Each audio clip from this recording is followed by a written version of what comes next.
Hindi mo aakalain ang naging ending ng laban na to mga idol. Tinawagan pa ni Kevin Durant ng timeout ang Spurs. Kagulo ang lahat sa nangyari. Hindi makapaniwala ang mga fans sa aksyon. Wemby versus KD. Nasugatan pa ang alien.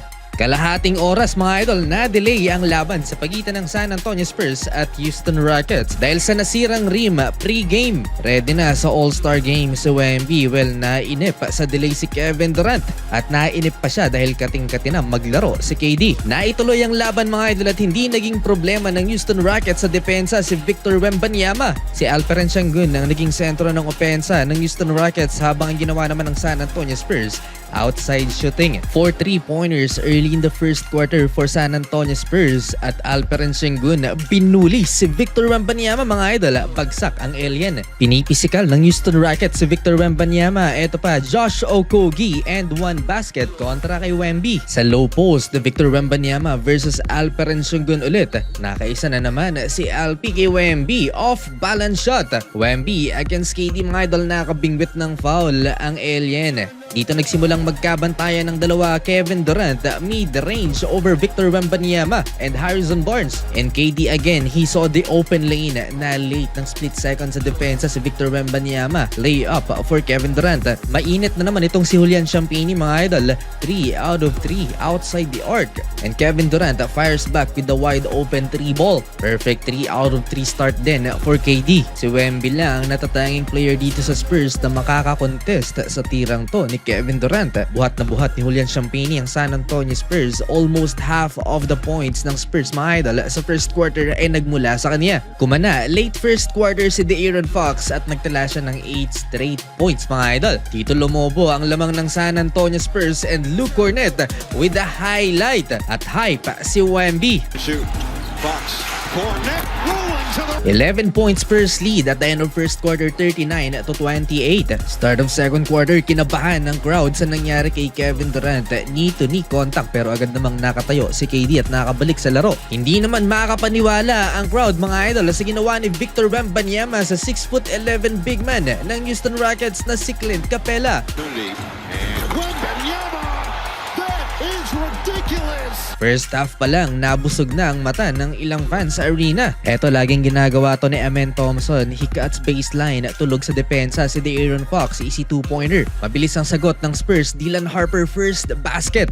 Bilis ng drive ni Dylan. Mismatch sa pagitan ni Wemby at ni Reed Shepherd. Agad namang na-anticipate yan ni KD at nag-switch kay Wemby pero tinirahan lang siya ng alien. Parang walang nakitang bantay si Wemby. Sengun versus Wemby na naman mga idol. Umatake sa paint si Alpi. Bagsak si Wemby. Count the basket and one. Still hot outside the arc si Julian Champagnie mga idol. Another 3-pointer pang 5 na to ng Spurs forward. Double figure scoring na rin for Victor Wembanyama. Catch and shoot mid-range shot at nakalmot pa si Wemby. Double figure scoring na rin for Wembanyama. Umabot na ng 16 points ang lamang ng San Antonio Spurs. Jabari Smith Jr. Transition dunk back to 10 ang hinabol ng home team, 61-51. Hindi pa rin makapag-establish ng solid na momentum ang Houston Rockets. Dylan Harper to Luke Cornet dunk and Julian Champagnie another 3-pointer mga idol. Walang tapon sa mga ipinapasok ni Coach Mitch Johnson. Lahat ay nakakaambag mga idol. Balik sa court si Victor Wembanyama under 2 minutes. Hindi umuubra ang one-on-one defense ng Houston Rockets kay Wembanyama. Foul trouble ang naging problema ni Wemby. 3 personal fouls sa first half. High scoring first half,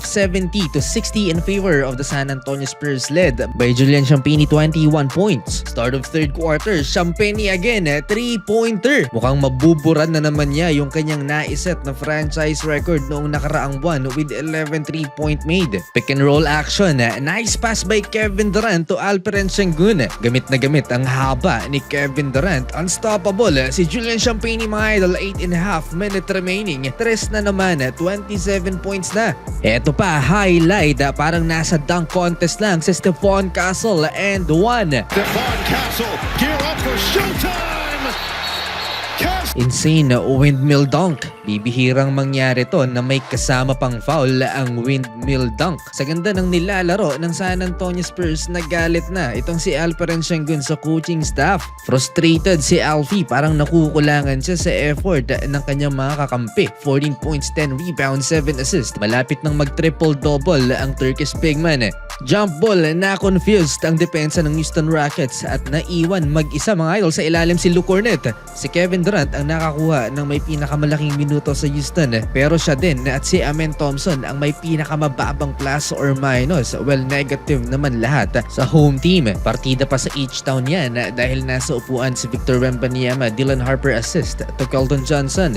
Clint Capella versus Victor Wembanyama, nakabawi ang big man ng H-Town sa Alien. Alley-oop dunk for Clint Capella. Nabuhayan ng Houston Rockets mga idol dahil nag-mini run ang home team na pako sa 92 ang San Antonio Spurs at naibaba pa ng H-Town sa 10 points ang hinahabol nila without Kevin Durant. 92-82 end of third quarter. Fourth quarter, high IQ play by Reed Shepherd, agad na ipinasa kay Kevin Durant sa open court.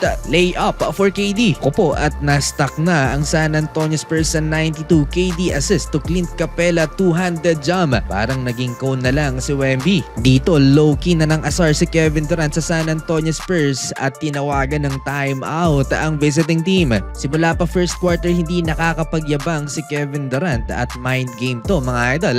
Kailangan niyang sirain ang kumpiyansa ng San Antonio Spurs. Nagtuloy-tuloy pa ang saya mga idol ng Houston Rockets dahil nakapagtala naman ng 3 itong si Reed Shepherd. At 3 minuto ang nakalipas mga idol na magsimula ang fourth quarter. Isa na lang ang lamang ng Spurs, 92-91. At eto na naman, nilabas na naman ang hagdanan dahil nagka-problema na naman ang rim. Hindi na naman pantay mga idol. To the rescue naman si Amen Thompson para pantayin ang rim at successful mga idol. Hindi tumagal ang delay, ayaw patagalin ng Houston dahil sayang ang momentum. Clint Capella tinangkang i-post-rise si Stephon Castle. Finally, dahil kay Dylan Harper, nakapagtala na rin ang puntos ang San Antonio Spurs. Buhay na ulit ang Spurs fans. Dylan Harper, another one fade away from the film guard. Kumpiyansa na si Harper, balik sa 5 points ang lamang ng San Antonio Spurs pero agad na sumagot si Reed Shepherd ng 3. 5 minutes left, ready to check in na ulit si Victor Wembanyama pero hindi pa rin mapigilan ng San Antonio Spurs si Reed Shepherd. And finally sa 3 na yun ng sophomore guard ng H-Town, lamang na ang home team 99-98. Take over malala si Reed Shepherd. Eto pa, reverse layup 101-100 last 4 minutes.